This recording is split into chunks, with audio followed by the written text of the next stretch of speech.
Closing. Hello, everybody. We're here with episode 26 of the Keep It Rolling podcast. I'm Kyle Perkins. I'm here with Joey Deal. Hello, Kyle. And fireman Nick. Nick, I don't know your last name, so I couldn't come up with anything creative. It's Russ. It's Russ. pretty simple. Well, that would have been easy. How do you spell it, though? You don't spell it like Rust. It's R-U-S-Z. Z. Oh, okay. It always threw me off every time I saw it. I was like, what Okay. is this word? Yeah. So it's Rust. It is. It was cut back from Ruszkiewicz back in like the 1930s because it was hard to say. Okay. Say it again.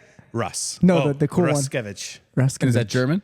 No, it's That sounds Polish. Russian. Oh. Russian. Okay, Yeah. Polish. Polish. Well, Poland, Germany, they're right there. They're all around the same area. yeah. Oh, so you're Polish, 100%? No, it's actually my stepdad's last name. He adopted me, but yeah. Oh, we got to get in your story. We'll get in your It's story. gonna be good. It's gonna be good. So we like to start with some jiu-jitsu. So you trained today, right? I did. How'd it go? It went well. I rolled with Jeremy. Jeremy Raddick. Yep. The Yeah. toughest of the tough. Yeah, his guard game's fantastic. Yeah. Pretty good. Yeah. Yeah, in the gi too, right? You Yes, trained in the today gi, which is even harder. Yeah. Jeremy's a gi guy. I would Moves say. well. Jeremy is, different levels of, Jeremy's a big guy, but just a different type of big guy. Super athletic big Athletic, dude. strong. Moves well. And he's good in the gi, so Yeah. adds Yeah. another element. He's So very strong. How was the round? Did you guys got a full? I think you guys got like 3 rounds in. I was watching. We did. There was at one point we both laughed because I'm like, did we miss the clock? It's like, Just kept going. Going. It was good. I played mostly in his guard, and missed a couple opportunities where I should have had underhooks. Nice. But Okay. I worked my way back to inside his guard by just having decent overhooks. Believe Okay. it or not, but Nice. yeah. And you're working a lot of your bottom game. I know this is something me and Nick we talked about because Nick's a blue belt. You've been a blue belt now for almost like a year, maybe. Yeah. I think about a year. Yeah, I it remember was when we did the test. January of 23. Okay. Okay. Yeah. So, for a while, and, obviously you're a big guy. For anyone who's not watching, Nick's one of our bigger students. Yeah. Heavyweight, ultra heavyweight student. Yeah. He competes at the ultra heavyweight, which is Yep. always a cool name if you think about it. Ultra. Ultra. I mean, it's just the Like a true machine. the true absolute of it. I mean, I've done jiu-jitsu much longer than you, but there's definitely some days I'll be rolling with you, Nick. Oh, if man. you get me in a bad position, it's not going to go, Game the way I over. wanted to. Yeah, my game. It's is- ultra. Yeah. Thanks, man. My game has changed a lot with just using my weight.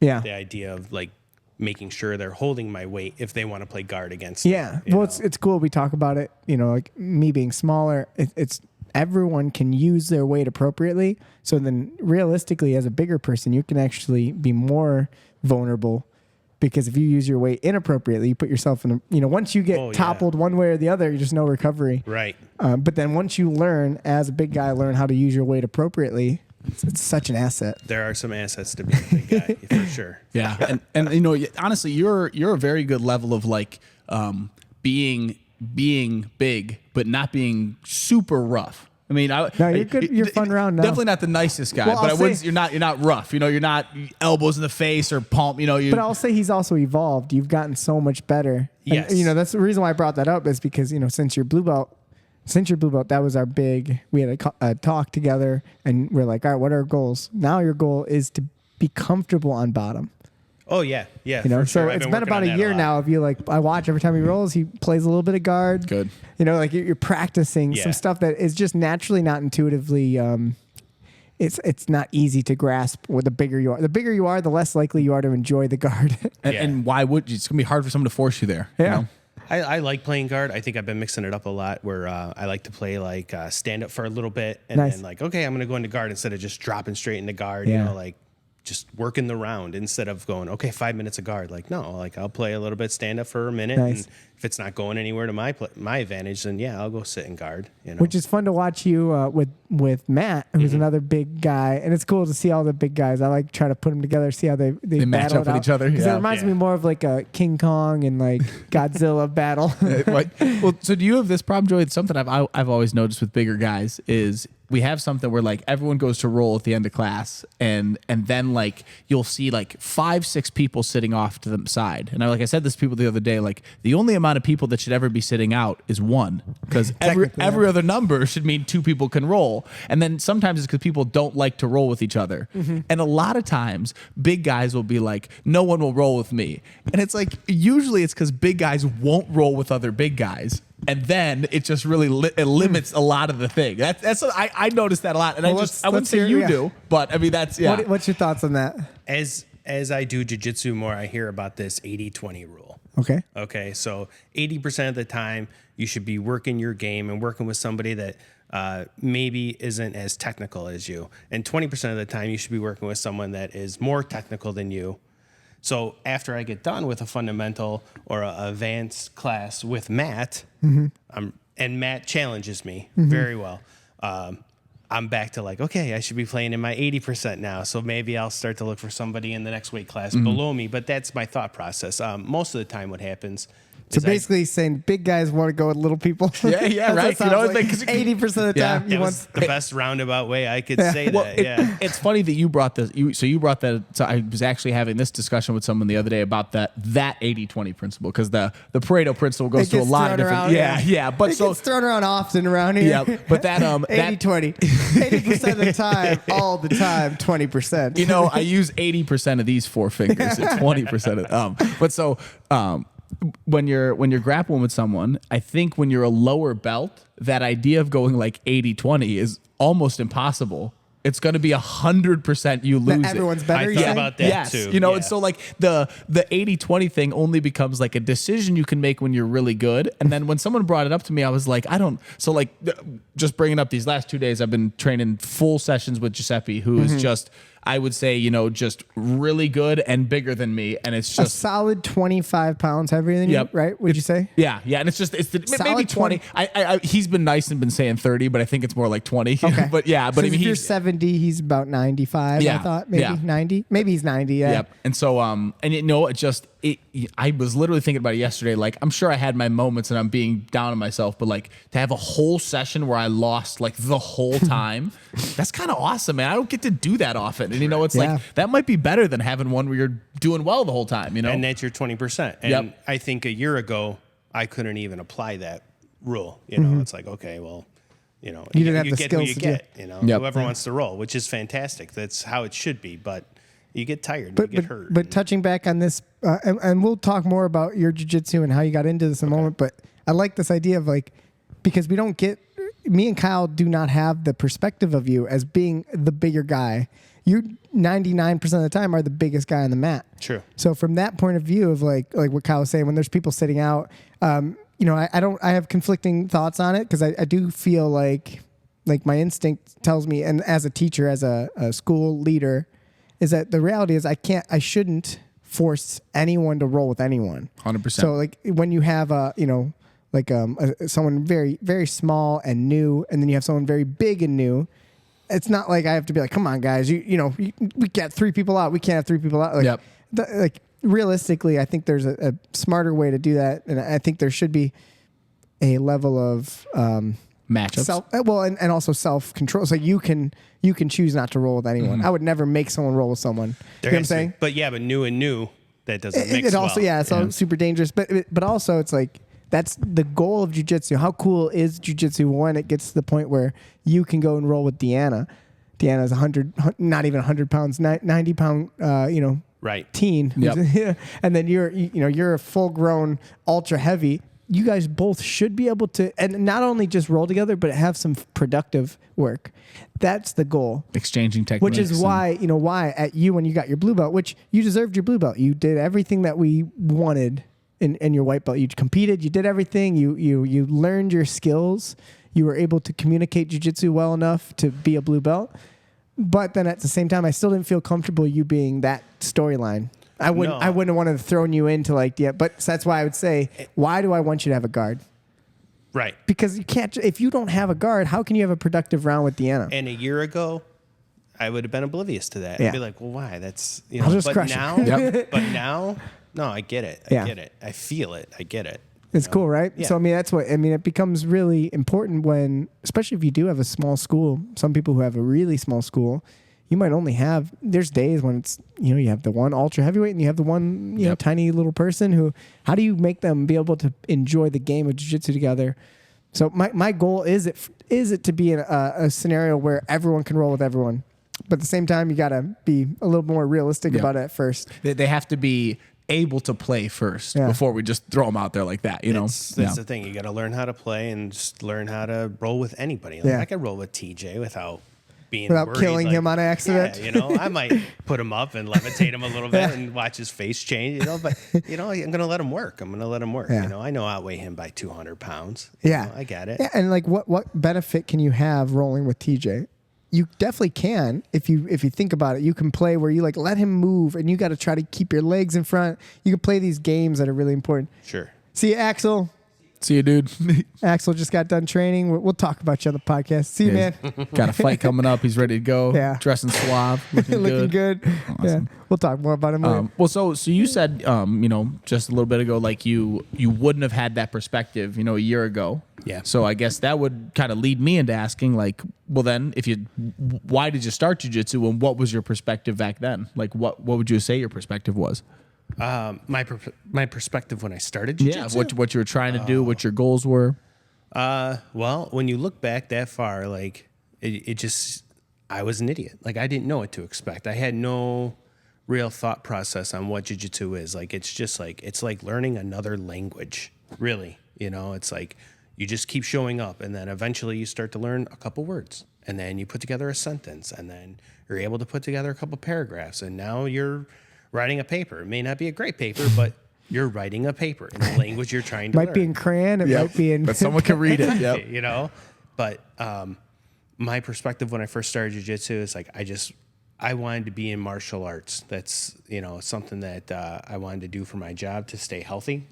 Martial arts is what keeps my interest. Okay. So I knew that it would be a good exercise for me to do and continuously want to do. So I knew it was something that I could stick with. And, but yeah, now looking back from when I started, it's learning a new language. Mm-hmm. It really is. Yeah, let's get into your story then. So did you do martial arts growing up? How did you find jiu-jitsu?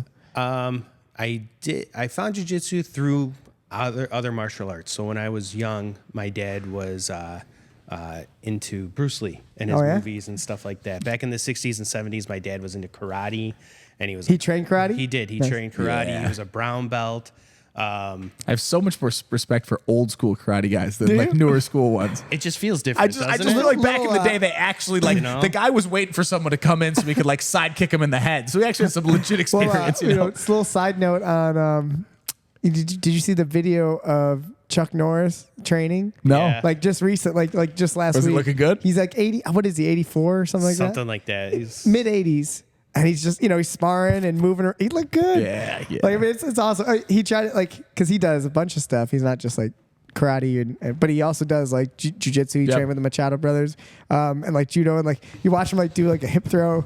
It's a little ugly, but it's like he's 80. Like, he's 80. Right? Yeah, for his dude, it's so beautiful. So that's super amazing. cool. All right, so your dad's into Bruce Lee. My dad's into Bruce Lee, and we watched the Bruce Lee movies, and I loved it. I had to get the yellow nunchucks with the black stripes, Enter the Dragon, and I'm like, yeah, this is awesome. And he's like, there's a Taekwondo place down from my house. I mean, this is late 80s, early 90s, and I'm like, yeah, let's do it.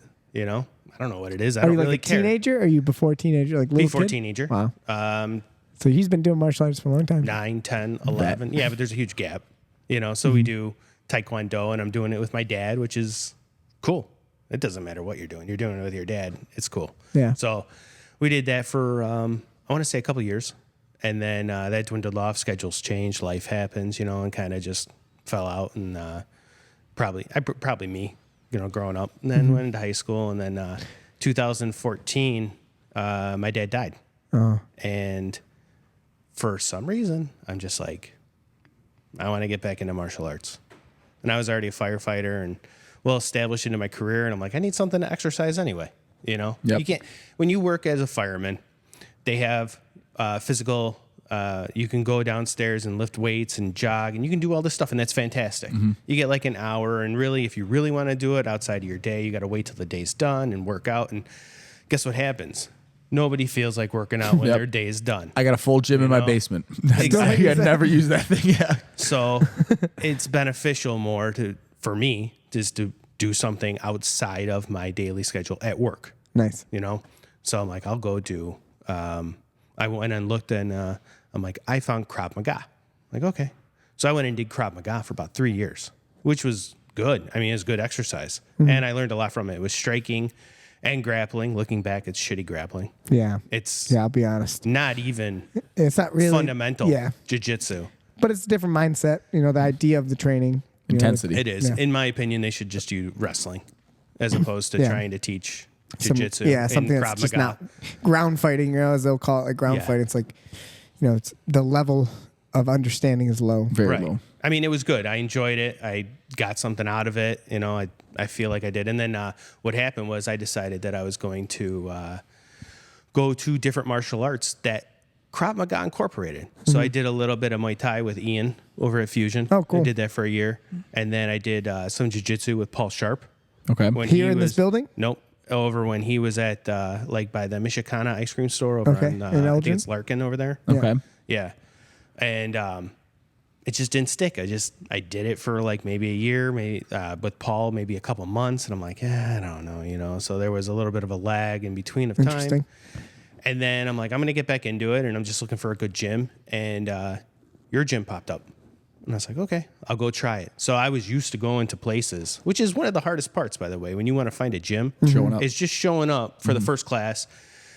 And then, sometimes you're like, nah, this ain't a good gym. I don't want to be here. But I found this place, and I worked with you.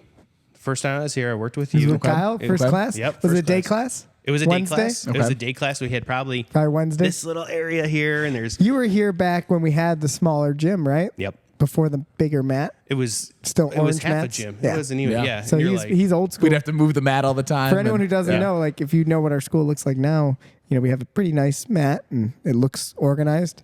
But when I first started, it was just like a little half wrestling mat and orange walls and nothing heavy bags trying to hold it in place. Yeah, my first day, Joey's like, "This is my vision. We're gonna have this whole thing as a gym," and I'm like, "All right, that's cool, man." Like, and I'm sure. like, We'll see when that happens. Yeah, I complimented him on the old wrestling mats. He had like it was at the St. Charles wrestling mats, and I'm like, okay, I like thick mats. I'm a big guy. Like, I want a little cushion when I'm rolling around. And we did turtle escapes. Okay. That was your first class? My first class. Wow. I partnered up with Kyle, and then Chris Brown and Nolan were the other two in class. That's it. That was it. That was the whole class, and I liked it. Cool. That's really cool. That's good nostalgia. Yeah, and what was cool was what really got me was Joey telling me I'm super organized with my cards and the classes, and I'm like, well, we are going to get along just fine because I'm one of the organized freaks, you like too. the organization of the school? I do. I think that's one of the things that lured me like to stay, and then obviously once I started learning how to speak jiu-jitsu, I was like, this is even better. So one question would be like, do you remember a moment? Because obviously, so that's amazing that you remember. Because I don't really. It's hard to remember like your first lessons and stuff. I remember my first day. But I mean, like my first day, I just rolled. Well, so what I remember is I remember my first day we did King of the Guard, and I just remember there was like, and you would think this would be me, but I just remember there was like some kid who was like a white belt with a few stripes, and he was just like a loud kid, and we did King of the Guard, and I Kimura'd that kid. You don't remember who he was? I don't know where I would have learned that, how I would have even known to do that, but I just remember like do you think it was from watching someone? You saw someone do it and you did it? I think probably that, or honestly, that was the move we did that day. Okay. And I just remember being like the first thing that went through my head like day one was like, I think I'm gonna be good at this. Yeah, I'm gonna do this all the time. I love this. Yeah. So do you remember a time? Because you remember that. Do you remember when like the language started making sense? Not exactly. I think once my top game started to show up a little bit, once I was able to start getting into garden, then I was working Americana a lot. And I remember you telling me, every big guy like, goes through the Americana phase. You're like, it's good now, but later it's not going to be that good. You'll see. And like, then I learned I'm gonna use it for a setup attempt to get into arm triangle, and like then that just started feeding things. And I think that was when the language started to pop. Is like when I got away from just going from Americana, started becoming connected. Yeah, that's cool. I guess that's the point. Like Americana, arm triangle. Now I'm like, okay, I can get to those positions, smother, choke, all sorts of things that little guys like too, Well, honestly, what you just said, like literally what I heard was, were saying like, when were you able to speak the language? And he just said, when I stopped going from words to sentences, right. When I was able to put those words together in a sentence and it makes sense, Jiu-jitsu is so much cooler when when there's no seams. It's like so lame when like you do one thing. That's why also from an organizational standpoint or like an educational standpoint, some type of connection between your lessons has to happen. Otherwise, if you're really just going random technique all the time, it's up to you to put it all together, which is fine. I mean, you can definitely, some people can learn very well in that chaos. Like I think it's like 5% of people can actually do it. That tends to be the overwhelming part of it, is putting it all together. Yes, and so people can grow through that and become really, really talented. And, I just think it takes longer. And, I think we lose a lot of people on that journey because it's so misorganized and disorganized. Yeah. But, like our goal with the education part of it, the classes, is to allow you to see those connections. Like my goal is to like open your eyes to these cool connections so that you then are motivated to continue the journey. Yeah. I mean, that's what I've really taken from all the integration weeks. I mean, that's the big point of those, right? So it's for people to go, wow, I do remember that. Shit, so that's cool. At first, At first, I was taking the integration weeks as integrating everything we'd learned over the past weeks together. And that's part of it. But then really the thing that really springboarded it for me was integrating it into my game. So that whole week can be takedowns and guard and submission with the topic of pinning as the main thing throughout the whole, that really helped a lot. I like talking about this stuff. So I'll say one more thing about it is like, if we take jiu-jitsu as like, maybe we use, I don't know where I heard this reference. I don't know where I got it from, but if you take jiu-jitsu as like this thing that we're looking at outside, what the modules are, which are just different topics, like major topics in jiu-jitsu, is just a different view of whatever it is you're looking at. So if we had something outside like a building, if we look at pin escapes, it's just that's the front view. And then the next module, we go over to the left and we look at it again. It's the same thing. It's the same building. So when you say integration, now we're just like running around and looking at it all together. It's me looking at jiu-jitsu with like red filter, black filter, white filter, yellow filter. It's all jiu-jitsu. But then how you integrate it together is you start seeing it all as one. To me, if you can get that idea, that's when the modules actually start to be fun, because now you're excited to see it come back around. And that was the whole thing, is like when the modules do come back around, which is great, instead of like piecemealing words together, this is a move, this is a move, this is a move, you have modules. So the modules repeat each other. And at first, I will say, because I've been through the modules at least twice. At least twice. 2 to 3 times. I think I'm on the third time. But when they started to come around the first time, I was like, are we learning something new? I just got this. I remember something out of here, but every time you go through those modules, what happens is you pick up more. You're not teaching them differently. You're just absorbing them differently. So you pick up more out of that module, which is great, because then it doesn't change. You're not tweaking too much stuff. You're still teaching the same foundation. It's all the same. The concepts are the same. The concepts are never going to change. Techniques will change, right? By the time you do this again, like we're doing some chest to chest guard passing stuff. Yeah. Next time when we talk about this, the techniques might be a little different. Hopefully they're different. If they're not, that means we didn't really do much the last year. No, but you're still going to need a but the concepts are still going to be the concepts. All the rules are still going to be the rules. Everything that makes sense for a reason. But that's what's fun, is instead of having a curriculum based on techniques, and I think that's what a lot of people do, instead of having that, now we have a curriculum based on concepts and ideas. Yeah. Concepts and ideas are still there. Techniques grow and evolve and change. So if I was to make and I've, in the past thought of it that way, when I first started jiu-jitsu, it was all about like a list of like, here's what I know. 1,085 moves. And I want to put, and I want to download that into someone's brain, but like, that's not realistic. No. It's also not even beneficial, because you're, like we said, you're a big guy. I'm a little guy. We're different people. The concepts still work for both of us. Techniques are different. There's a technique that will certainly work better for you than it will for me. Sure. And the other way around. Yeah, sometimes in fundamentals class, you'll be going through something. Such as all right, what's the next one? Cartwheel guard pass. Yeah. Yes. That's probably my move. I'll try it, Joey. Yeah. The smother choke, probably more your bread and butter. I mean, that's also a great, as someone, like you said, you just made the joke about like, I'll wait to the next move kind of thing. So like but also too, as someone who like sometimes maybe physically the move is just a little bit out of your, so a great example would be like stuff where you have to invert, just very hard for, someone your size to be able to invert. What's your perspective on the classes still being beneficial for you? It's like, because I know Joey's very good at that. I just would like to hear your perspective on like, I know I can't do this move, but I'm still taking a lot out of this class. Well, that's the thing is, okay, so I couldn't invert at first. I couldn't do a lot of the stuff. But what happened was now I'm able to, what's the word? Kind of revise it.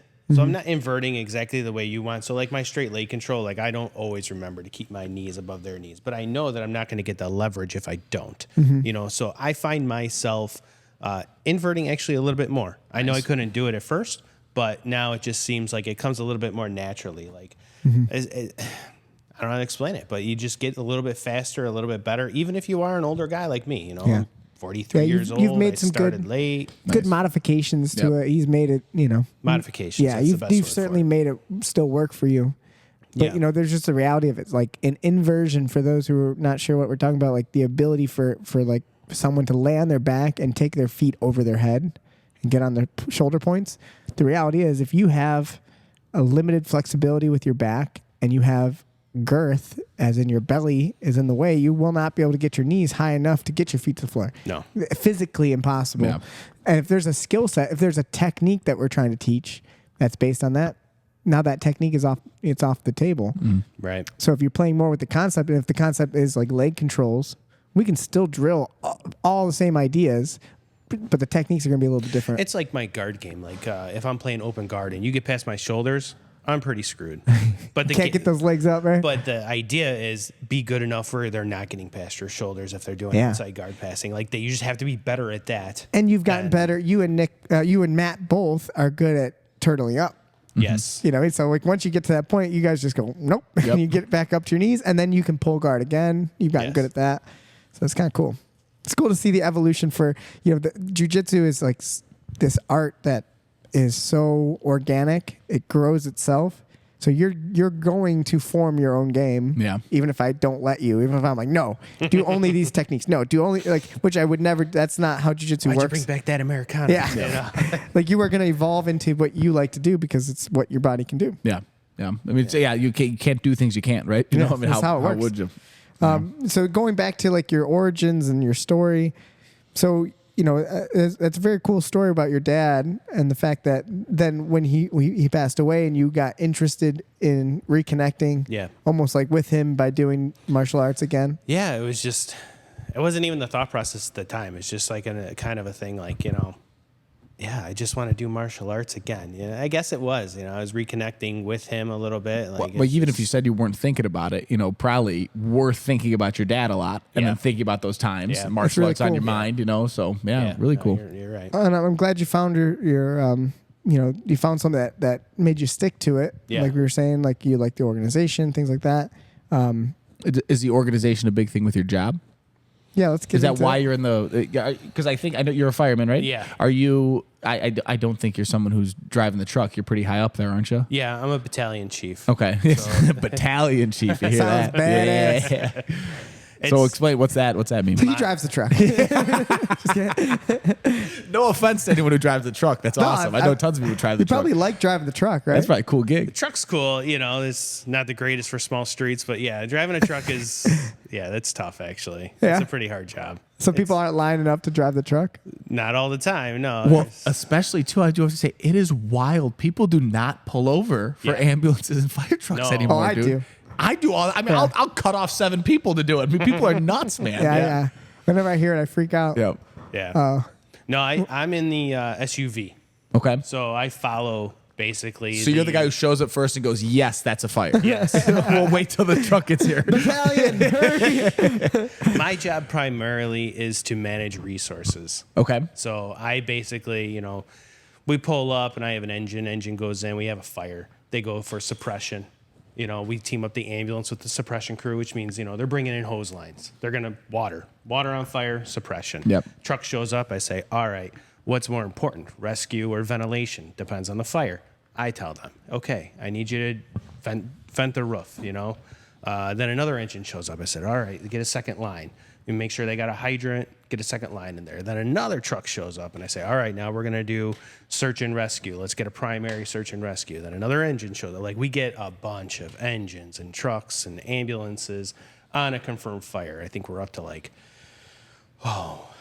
60 firemen and maybe 20 rigs. Jeez. So if you get a confirmed fire on a, multi-residential structure, there's a lot of managing of resources.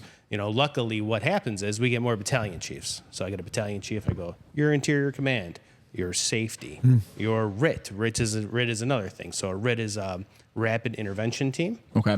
So if something happens, well, you have all those guys in the fire. There's a collapse. Somebody gets lost. Somebody, all right, RIT, we're going to activate you, and they're going to go find that fireman that's down, hopefully. So it's a lot of managing resources. That's what I do. Well, so that's why you're very organized, right? That's a very particular try. thing. When I hear that, like, I just think about, of course, that's how my brain works, but I think about jiu-jitsu. I mean, when you're in a grappling match, yeah, that's legitimately all you're doing. Fire trucks are showing up left and right. You're managing resources, and you're thinking, like, this pops up, this problem. Well, here's the solutions that I possibly have, and okay, I'm going to try this idea. We try, it's not working. I got to manage this. I got to manage that. Yeah. That's legitimately what we do. And if at any point the house could collapse and now it's DEFCON 5 and you gotta I mean, like, right. And what if you didn't have those pieces in place? So like, it's crazy to think. I don't know how much like history of like the firemen that I would love to know. Like I'm pretty into history. Yeah, I'm sure I will end up spending time on Google tonight looking up. But like the first firemen, probably had nothing in place. It was probably a bunch of dudes like on horses, bucket brigade, with buckets. Right? They were business owners. Really? They were business owners. So their vested interest was to protect their own businesses. So they got together and formed what would be a brigade. And they would work off of bucket brigade buckets, or they would go inside. And one of the things that they would do is they would collect valuables, because that's what the insurance company covered. Yeah. But one of the things that insurance companies covered back in like the 1700s was the bed. The bed was one of the most expensive things that somebody could own back in the 1700s. Okay. Like the mattress? Like the actual frames. Okay. Interesting. Yeah. Got a guy, Springs, baby. You got carrying out the bed. Check this out. On fire. The horse. So I have at home one of the first, what I call fireman multi-tools. And what it is, it's a bolt. It's 3 different bolt holders and like a screwdriver all in one. It looks like a straight line and then 2 forks coming down.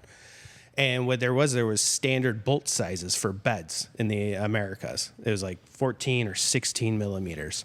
And firemen would carry these things. Just so they could break them down? Just so they could break down the beds and carry them out, So you're telling me the original fireman was kind of like, we're not even putting this fire out. Just get all the good stuff out of here. Yes. Wow. They would dip their beards in the water, roll it up, put it in their mouth as a filter. Oh, that's badass. And go in. That's one of the coolest things I've ever heard. Just start taking stuff out. That's amazing. If you think about it, the beard is... That is Safety so tool. valuable. Yeah. That's why they had it. They had the long beards, and they would dip it and then roll it up and put it in their mouth so they didn't breathe the smoke in. Wow. Yeah. I gotta grow my beard back out. They were badass. I'm at risk at all. I'm at risk at all times. I feel like they realize too that like you're not gonna win the battle of a fire if they don't have the technology. They got right? buckets, like, dude. Literally, you're not gonna like one splash at a time. Seriously, where's the water coming? If they don't have like a sink that's like poured. Yeah, you don't. No, and the whole wood shingle thing back in the 1700s, they had wood shingles, and it would just everything would just light up, fly from house to house, and that's why somebody had to be on fire watch. They'd have that big crank, and as soon as they saw a spark, like, oh shit, like everybody come out, like. Man. Okay, so when does it go? It evolve? When does it start to go? When does it start to evolve? Yeah. Was there an incident where they were like, all right, we got to... Well, the Great Fire of Chicago Fire. Hey? So it was I think they had trucks back then, though. I'm pretty sure that was did. So it was the conversion of using the steam engines, which were pulled by the horses, to having like actual pumps on apparatuses. So it would be like the make of the engine and the cars and stuff like that. So once they could start transporting a little bit faster, it just seems like during that time period, that's when more unions came into play too. And when they started unionizing, now the business owners didn't have to be like volunteer departments. Yeah. So it became organized. It became organized. Wow. I think it's cool. It's a cool And how story. many? So I mean, I don't, as a civilian, you don't hear much about it. How many residential fires are you dealing with in a year? Is it hundreds or is it No. So obviously way less than? I work for unincorporated disciplines, which is very small. We're 1 battalion, 1 ambulance, 1 engine. But what happens is we're surrounded by large departments like Corporate Displays, which has 4 houses, and then Glenview above us, which has I think they have 2 houses. Niles next to us, 2 houses. Park Ridge below us. 2 has firehouses? 2 firehouses. Okay. Yeah. They have, Not just 2. Yeah, I was pretty sure. No, it's okay. That's easy to cover. I'll watch this one. In our district alone, we probably get 3 real residential fires a year, and that's not just like a room and contents. So it's just like, we got to get these people. Yeah, we gotta work hard. Okay. Now, if you count mutual aid, when we go into other towns, now you're talking 10, 12 fires a year. Okay. Now you're dealing with the other towns too as mutual aid. So they may not be I may not be the resource guy on that fire if I go into another town, but I'll be interior command. So I'll go inside and be telling command, hey, I need another engine or another truck in here with pike poles or whatever we need to get to the fire. Or I could be safety or RIT, So I mean, I just one eye, you're watching the internets, you can see. I saw a video, them going on a roof to vent it, and one of the guys fell straight into the roof. Fire came out of it, and the 2 guys reached in and pulled him out. Yeah, and so he was probably messed up, but he lived. But that's probably the LA County fire. That truck. Yeah, you probably saw it. Yeah, I mean, but so just.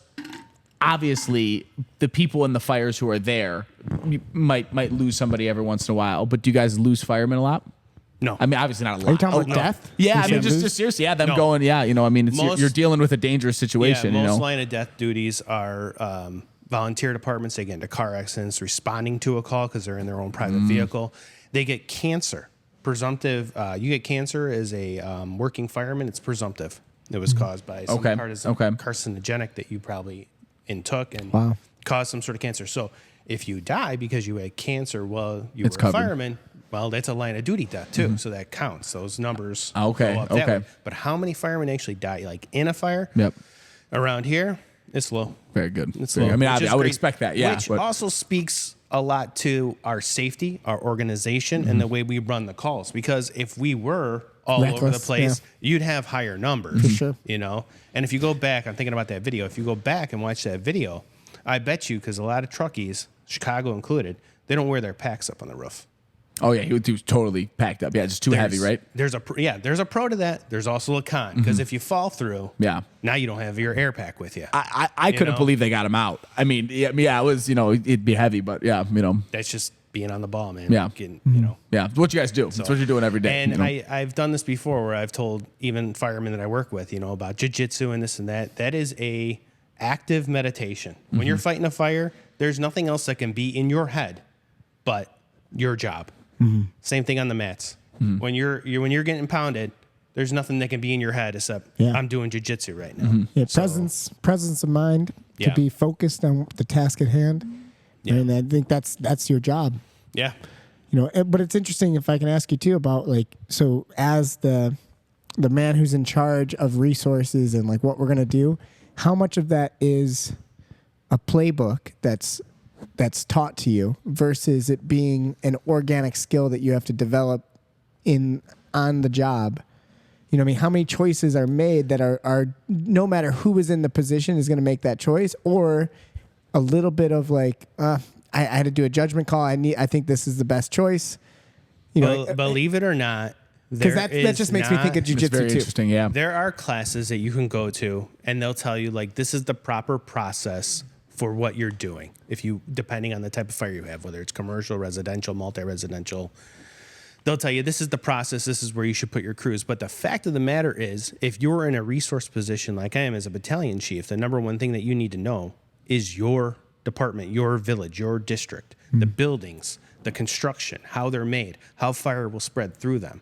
And that dictates how you use your resources. If you know that you're in a balloon frame construction, which is very rare today, but we have some multi-residential units where if it starts on the first floor, it will shoot straight up to the roof.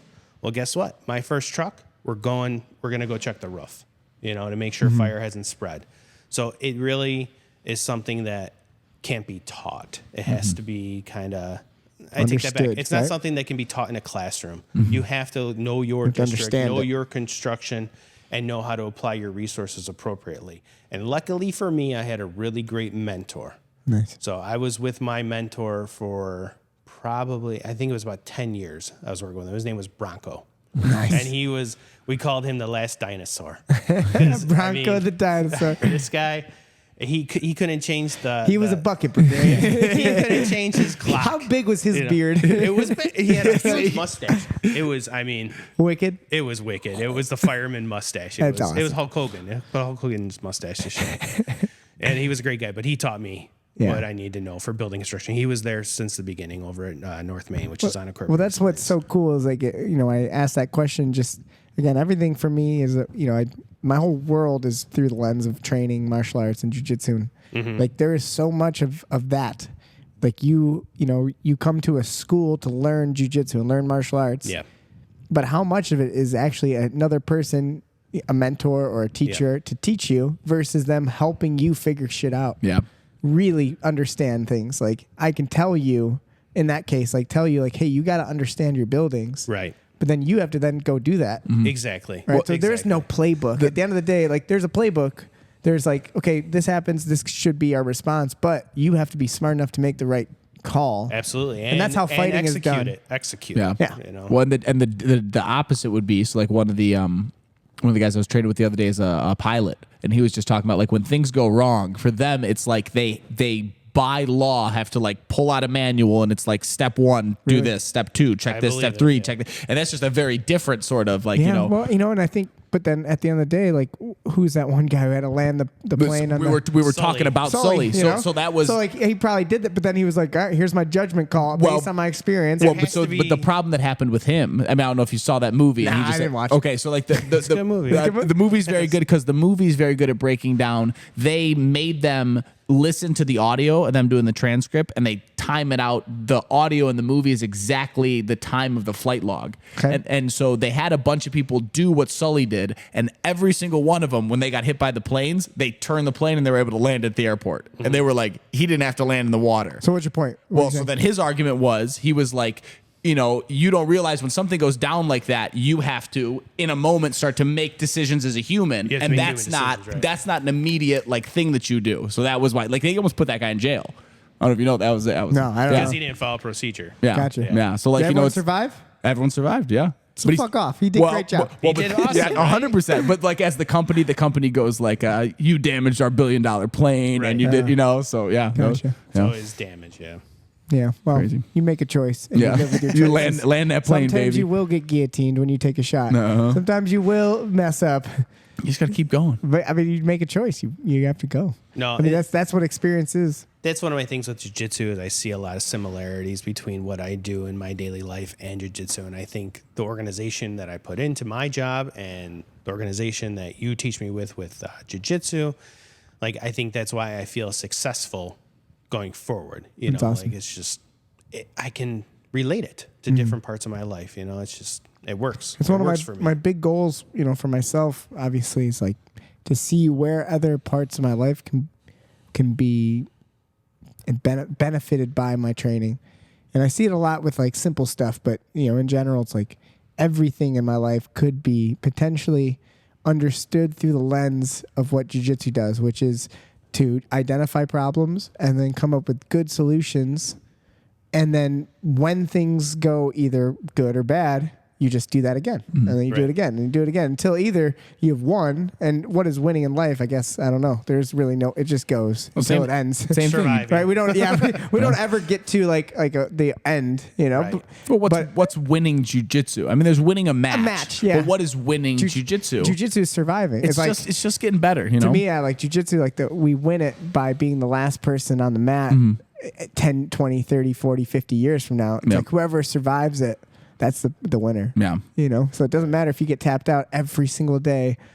It's whoever's going to stick around long Forever. enough, that Just person keep wins. going. And Yeah. that's life. You gave me good advice after my second tournament that I did. Oh, yeah? American AGF, Nice. American Grappling Federation. I was mixed the F and the G. Me up, too, But yeah. anyway, I lost both matches.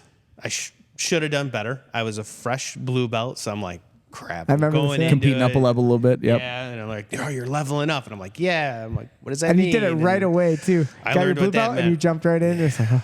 Yeah, I learned what good. that meant real fast. But after the tournament, you said, use jiu-jitsu as a catalyst to make your life better. Nice. And that stuck with me because that's exactly what it is. It's not just about the tournament. It's not just about what happens on the mat. It's about what you take from the mat out there. And that is making your life better. You're using this as a catalyst to make your life better. Nice, man. I'm glad you remembered it. No, Let's yeah. keep it going. That's amazing. Yeah. I mean, that's my big goal for you, man. Like, and I mean that as a friend too. Like, you know, everyone who I train with, like, I want their life to be better for it. You know, anyone who's training jiu-jitsu, and like, there's things that will happen, but you know, like you get a little injury or whatever, you get cauliflower ear, now you're ugly like us. Like, yeah. you know, Knock one of your like, teeth out. You know. Yeah, jiu-jitsu I mean, can make your life harder at certain points. Sure. But that's your choice on how you respond to it. Yep. If you get cauliflower and you're like, oh man, I'm ugly now. It's like, are you kidding me? You look great. It's an You ear. look cool. Yeah, you'll be all right. Or, like It's an ear, or you yeah. have an injury. Like, let's say you hurt your finger. It's like, okay, well now you manage that injury. You get better. You become more resilient because of it, or whatever it might be. Then that's how jiu-jitsu it can should teach be. you some resilience. That's my hope. Yep. Oh yeah. I mean, like You lose a match, it's okay. And It's like, okay. you know what was the greatest thing about that is I remember your kid there, Yeah. Nikki, and he's like, you know, he's upset. He didn't want you to lose. He wants Right. you to win. But to teach your kid, and like you came up to him, you hugged him, you smiled, Yeah. and he was okay. It's like you taught him a valuable lesson that there's no other way to teach your kid that hey, No. this is fighting. Like You real just- life is not easy. Yeah. you in that moment just made the kid who doesn't freak out when he loses. Oh yeah, You You're know, teaching because them a valuable lesson. every kid who's one of those kids who like freaks out when they loses, it's They never experienced their it. parents are the ones who's like playing a board game and lost and they Right. just go, oh, that's how I'm supposed to act. You know, I just okay, that's appropriate. You know, Right. yeah, you know, it's just I mean, I'm that guy too when it comes to Monopoly, but I too, get it. man. I get it. You know, Catan. Monopoly deal. Are we busting out some deal on We here? love that game. But you know, I think you know there's even bigger things, right? Like, so you know, it's cool that you brought up the relationship with you and your dad, and then you and your son. You know, like you Yeah. have kids of your own now. yeah, So you know, all these things that you do, it matters. You know, they see it. they do. They're And watching you. I think about it a lot, like the competitions that I do, because I was thinking about it too. You guys have done. How many competitions have you done? You don't even know. You don't even know. No. You know, your competitions kind of are like a baseball season. Not to dilute it at all. I wish Jay was here so he could He'd be talk so smack. happy. Yeah. There's 162 games in a baseball season, right? Yep. My competitions, personally, I'm 40 years old. Oh, I'm 43. I started when I was 40. My first competition, can I was lie and say 41. you're 40. I could. I'm 57 years old. But they're like football games. So every one competition is like Yeah. 10 if I was younger. Yep. You know, it's like, it's a bigger deal. It's a bigger deal than me because I know I'm not going to get a whole bunch. You know, I'm looking at the roster and I probably shouldn't be, but I'm one of the, in the top 5 oldest guys for this Fuji competition coming Yeah. up. Is that a big deal? No, it's not. But in my head, it could be. I don't let it, but it's there.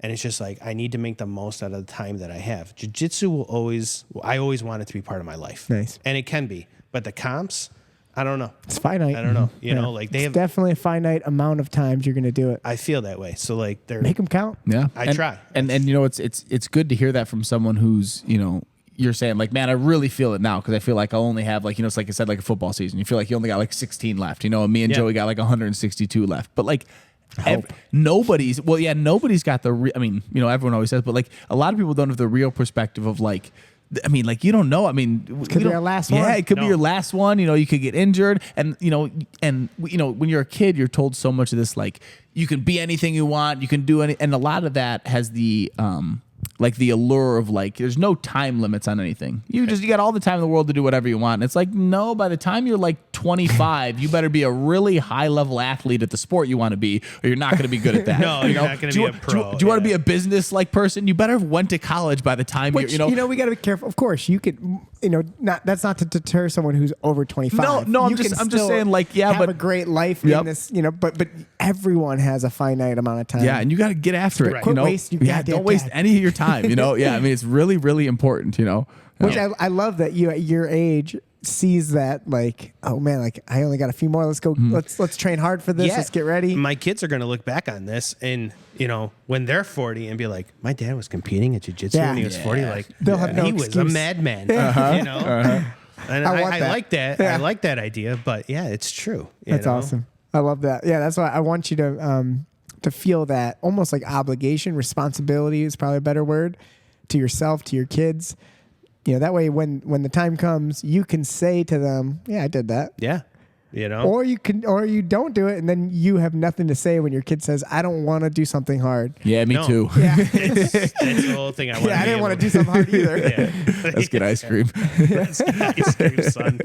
You earned it. You earned it. Instead of doing something hard, right? So there's nothing easy about doing a jiu-jitsu competition in terms of mental, physical, even like emotional. Like it's tough. You're putting yourself out there in a way that's like, it's so easy not to do, because you can lie to yourself and say like, oh, I'm good, I'm great, I could beat that guy. Why would even go out there? But you don't know until you do it. No, and bringing it back all the way around here with the fire service is, you get a fire in the fire service. It could be any time of day. You don't know when it's coming. You don't know. The tones just drop, and well, it's your fire, and you show up, and there is an anxiety that hits you that I could not compare to anything else that I've ever dealt with until I did a competition. Nice. That is the closest thing I can get to rolling up on a working fire and a structure. Awesome. Like, shit. We're going we got a to problem. Work. Yep. Yeah, there's a big problem here. We're going to be on this for a while. That's awesome. And it's like you go to a jiu-jitsu comp, and I use a technique that you said in one of the podcasts is something about Russian Olympic athletes feeling just like they're drenched with water and they just shake it off, and that helped. That helped in my last comp. Awesome. Nice. And I like to look at the other competitors too, and I don't know if this is healthy yet, but he looks tough. He looks You like can he's never tough. find the people you go against, though. You always think it's someone else, right? Yeah. But when they're there, I remind myself. Well, it's easier when you're an ultra heavyweight. That's true. Yeah, I guess you can pick out. Probably that guy. He's just thinking it's me. I'm going against that guy right now. I'll smash him. It's nice to know that they should be just as nervous as you are. Yes. And sometimes you can see it, and it's like, all right, and compared, and I try to remind myself of what I've done on the outside of here with the fire service and getting up to the rank that I am and working fires that I have and been in fires that I have and done things that are dangerous. Yeah. I can take this onto the mat, you know, like it's no big deal. There's nothing to be nervous about. I've already done some really nervous stuff. Yeah. This is nothing. Yeah. This is 5 minutes of showing my jiu-jitsu. Hopefully it shows good, Worst case scenario? Worst case scenario, what? You lose? Worst case, you get hurt. That's the problem. That is the worst case. You're in so much more control of that than you think. There's some things out of your control, and that's life. That's a good acceptance of like the reality of life. Yeah. But there's definitely been worst moments. case, if you lose, if that's what you're worried about, you got the wrong mindset. Right. Go in there and let's enjoy the possibility of success and the ability to learn. Right. If you lose, I've always heard like if you win. There's no losing. If you win, you win. If you lose, you learn something. And I heard people say like, "Oh, that's stupid." And then I think back and I'm like, "It's really not. Like if you do lose, you're going to learn something. Every loss that I've had, I've learned something very valuable that's changed my knees, game. right? Get off my knees. That's one. Get a good cross face. That's two. It's just don't get in a scissor sweep. That's three. Like they're there. Like I have losses, but I guarantee every single one of them, I've learned something valuable because. To me, they're football games. They're worth 10. Yep. So I'm going to go study them, and I'm going to make sure. Yep. Nice. Very cool. I love that. So what's your next kind of goal for jiu-jitsu? You're doing this April 6th tournament? I'm doing the April 6th tournament. I'm in absolute. I wanted to do no-gi, and I still might. There's no one signed up with me yet. I do the 40 plus absolute. Okay. Somebody signed up for gi. Yeah, you got someone now. I just saw that. Yeah, gi 40 plus. So I moved over. I put myself in gi too. Just to see how it plays out. Do you consider yourself more of a gi or no gi guy now? What's the word? Truth is, you do both now. You were more of a gi guy, right? I like the no gi. Yeah, I've mainly only seen you and gi. Yeah. I mean, I only come the Wednesday. Yeah, it's the days I come. But I see them all the time. Yeah. Both. one of the things that you said got me going, like, I should do more no-gi, because you're like, he's harder to handle with, he's easier to handle with a gi. And I'm like, I'm gonna start doing no-gi. Taking that thing off right away. Right?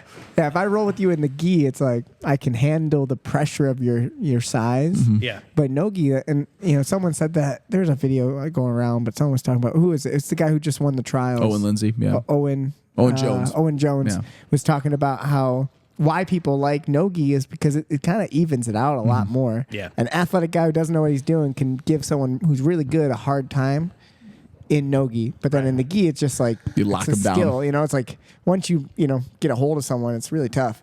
So no-gi is tough to deal with you. In no-gi, I'm going to have a better opportunity to make you carry my weight with your frames. Yeah. In no-gi. In gi, it's I use the just jacket. stickier. It helps. It's just so. Yep. But in all honesty, it don't matter. Mm-hmm. And you're going to compete like, there's only somebody signed up for gi. That's a Fine.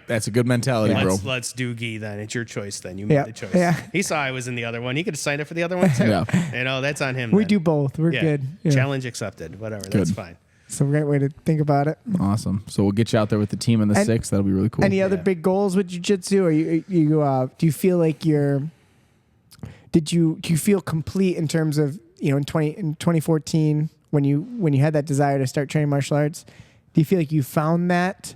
Oh yeah. Desire satisfied? Now you're just on the journey? Yeah, sometimes I'll sit back and I just think like, man, how did I get here? It's a commitment that you have to make to be a martial artist. Yeah. You can't just show up in the gym and be like, I took a karate class. Mm-hmm. I'm a martial artist. Yep. Okay, maybe you are in technical term. That's fine. But it takes years of training and like dedication to what you're doing. And I look back on it now and be like, wow, you've gone pretty far with this. Yeah. It's and think nice about to look at. You could have been, 3 years ago, if you wouldn't have started jiu-jitsu, 3 years was still going to pass no matter what. Right. You would have been the same guy. You know what I mean? Your life is still great. You got your kids, they're grown up, you're working, you're doing things. You have all those, and you have an awesome skill set that you developed over the last 3 years. Yeah. That is a lot of fun. Hopefully it's fun. Hopefully it's also stimulating mentally, physically. It's fulfilling. Why not?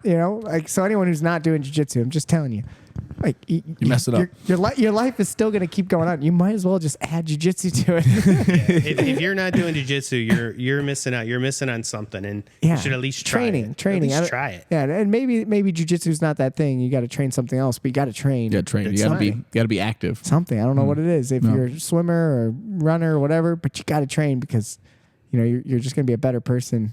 Self-defense wise too, martial arts are great, and they're a great exercise, and they're great for your mind, and they're great for relieving stress.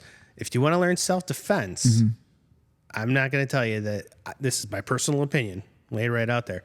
Not every martial art is going to give you self-defense. I hate to say it. You're going to need a grappling art, judo, jiu-jitsu, wrestling, or you want a striking art. You're going to need boxing, Muay Thai, maybe kickboxing, but you're in that realm there. If you really want something that's going to get you away from a predator or something. Yeah. I mean, it's super cool to think that we have kind of figured a lot of stuff out when it comes to fighting over the last 20, 30 years. Yeah.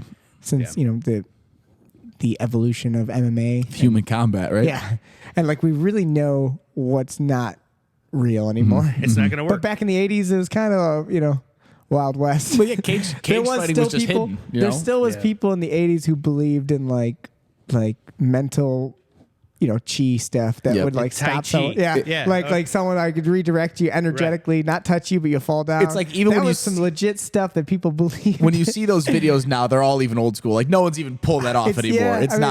I'm just happy that. I mean, I still find so much joy when I see a video that's a bunch of, what's the website called? McDojo Life. McDojo Life. I still love them. I mean, I watch all the videos. I don't know if you ever heard of that.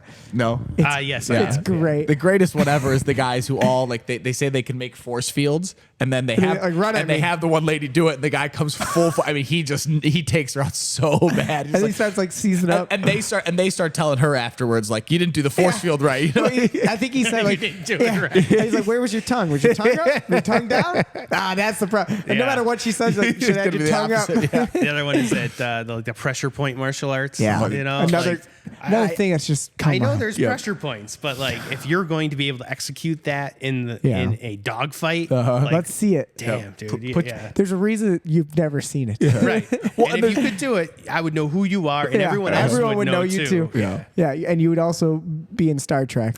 Man, imagine that too. Imagine if like fighting was at the point that literally it was so easy. You could go to like just an hour class, and it was just like, oh, I just like, what was I missing? You know, there's this awesome old school John Danaher post that you might remember, might not. It was a long time ago, but he talked about this idea of like this like a thought experiment of like a group of aliens that came down who have this button in the middle of their head that if you pressed it, they would just pass out and like fall down. Okay. Right? Like imagine that was it. So like the martial arts that we would discover then would just be all about getting to that. And we have that. And it's called a rear naked choke. Like it's called, like if you get around our neck. If you let me get around your neck and I could choke you. So I mean, like grappling is like a superpower once you understand the art of it.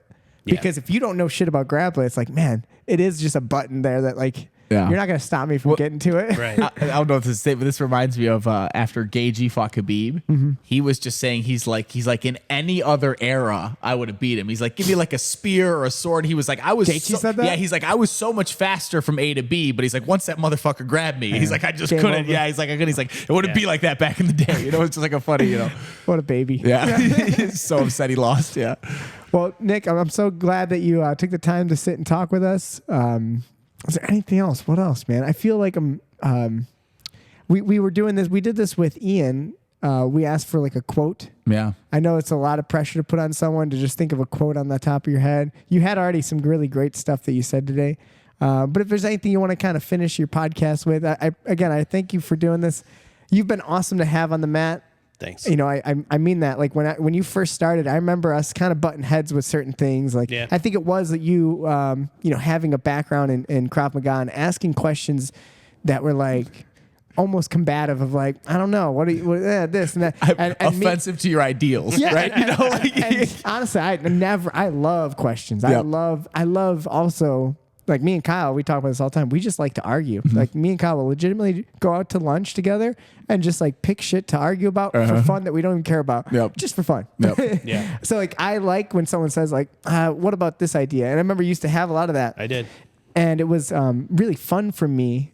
You know what I mean? It was fun for me to like go, all right, let's show me, Nick. Let me see what you're doing. Yeah. Tell me what you think. How about now, Nick? What are this? And like to try to break through some things. Right. And hopefully have like a respectful discussion about why something works, why something doesn't work. It was, and you know what the problem is you're learning a new language and you think you already know like the vowels and stuff. Yeah. You know, so you're like, I'm going to apply this when it really is not the best place to apply And it. there's only one way to find out. So like that's what's cool about jiu-jitsu or about real martial arts is that we go off of evidence.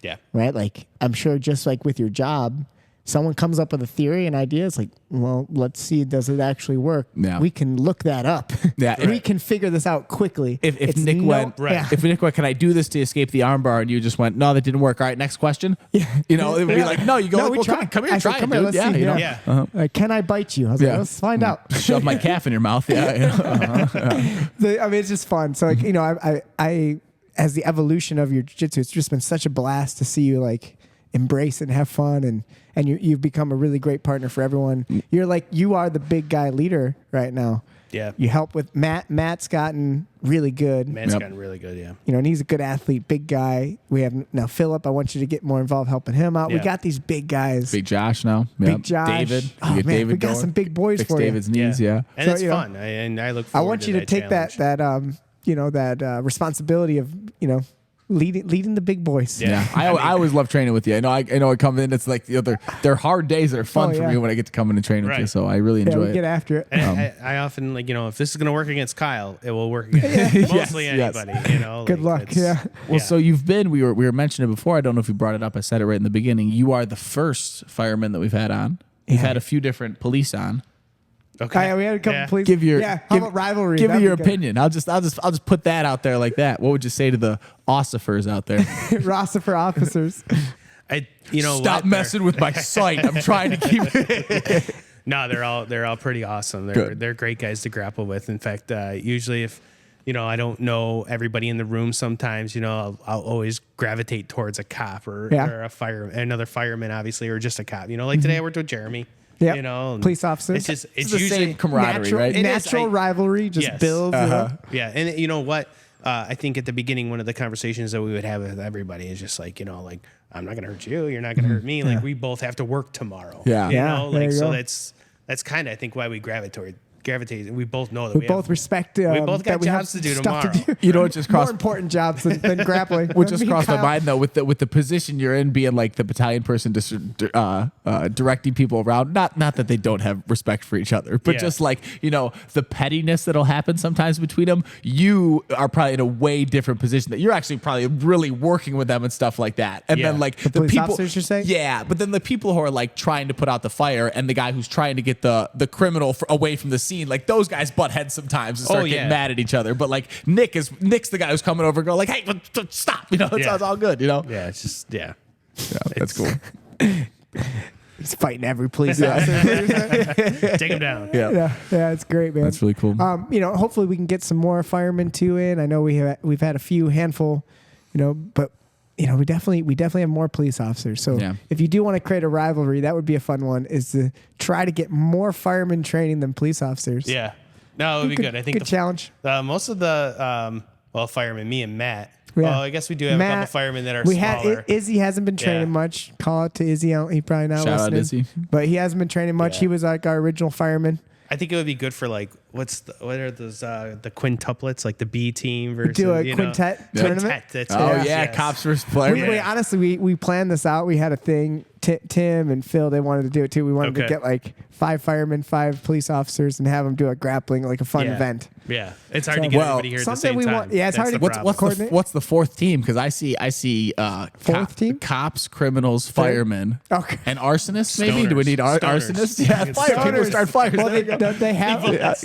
I mean, I think criminals would be good. Yeah, criminals versus cops would be a funny one. We go police officers, criminals, firemen, and stoners. Yeah, that's a good. And then we battle them all out. Oh man, that would be something to look forward to. Yeah. I like it. Any last thoughts, my friend? Thanks for doing it. No, it was a good time. I just want to thank everybody that has helped me through the 2.5 years that I've been here get better at jiu-jitsu. Everyone I've rolled with has always been great, and the guys who have stuck around and are still here are just guys that I gravitate to, and it's really a family atmosphere, and I feel welcomed here, and I enjoy it a lot. So thank you to everyone that works with me. Thanks, you know who you are. Yeah. Well, thank you, Nick. We're very happy to have you part of the team training with you. Thanks to everybody who trained today. It's a nice Saturday, so hopefully everyone got some training in. Joe, anything else you want to say? Just looking forward. We got a couple, I think 13, 14 days until the West Coast trials. Yep. And then the weekend after that is the big tournament for our team. So the energy's been really high, and I love seeing everyone get after it. Yeah, it's really good. We're pushing ourselves hard. So much fun. Yeah, it's great. Just keep it rolling. Keep it rolling, everybody. Shout out all firemen and police officers. We take patches from everybody for our board. Yeah, we have a huge board full of patches. You were one of my original first patches. So even if you come to the open mat, so you're not someone who trains here regularly, if that's part of your career, we really it's a cool thing for us to kind of keep. We really appreciate having that. Yeah, I'll say that last thing too is just in general, and probably should have said more about this when we had police officers on, but we do offer a huge discount for first responders, firemen, police officers, and it's something that I'm just passionate about, trying to get those guys who work so hard and do something that is really valuable, giving them more incentive and motivation to train. Yeah. As a valuable skill set in general. So it's just something to think about. Anyone who is a first responder, fireman, police officer, training is just an asset for your job, especially training at a good place. So that's my hope, is to provide a good environment. And, really it's the best way that we get other firemen and police officers is through firemen and police officers. Yep. As you guys tell people, you bring people in. Right. This is the only gym I've ever been to with a patch board. Nice, which is for firemen. That's like very love it. welcoming. They always have that. Yeah. I like it. I think it's cool. Awesome. I remember when I first saw it, I'm like, "Is that a patch board?" You're like, "Yeah, bring in a patch." I'm like, "All right." And we only had like 3 or 4 at the time. I mean, did, honestly, yeah. it's getting to the point. many we got? We got We a should bunch. almost make another board and have Just batches. two sides and 2 columns, police Yeah. and firemen. It would look cool. Then that could be your first little rivalry. And then we got which the one we get more rivalry. of. The rivalry will grow. Yeah, the rivalry will go. All right. Well, thank you All right, everybody we're for done. joining us. This was episode 26 of the Keep It Rolling podcast, and we are going to keep it rolling.